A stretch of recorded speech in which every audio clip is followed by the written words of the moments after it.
নয়, তার জন্ম বাংলাদেশের গাইবান্ধায়, তার জন্মটা বাংলাদেশের গাইবান্ধায়।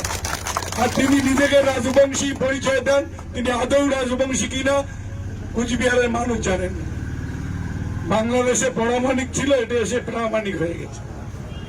বাংলাদেশে পরামানিক, এতে আসি প্রামাণিক। রাজবংশী উনি পরিচয় দেন, উনি কিসের রাজবংশী? ওনার বাবার রাজবংশী সার্টিফিকেট আছে? কারো বাবা ঠাকুর দেবার যদি রাজবংশী সার্টিফিকেট না থাকে, তাহলে তার ছেলে হয় কোনোদিন? তাহলে তার যে রাজবংশী সার্টিফিকেট, সেটাও জাল, সেটাও জাল। তাহলে আজকে তারা কি করছিল অতীতে তো জানেন প্রমাণ। এই নিশীথ প্রামাণিক কেমন ছেলে?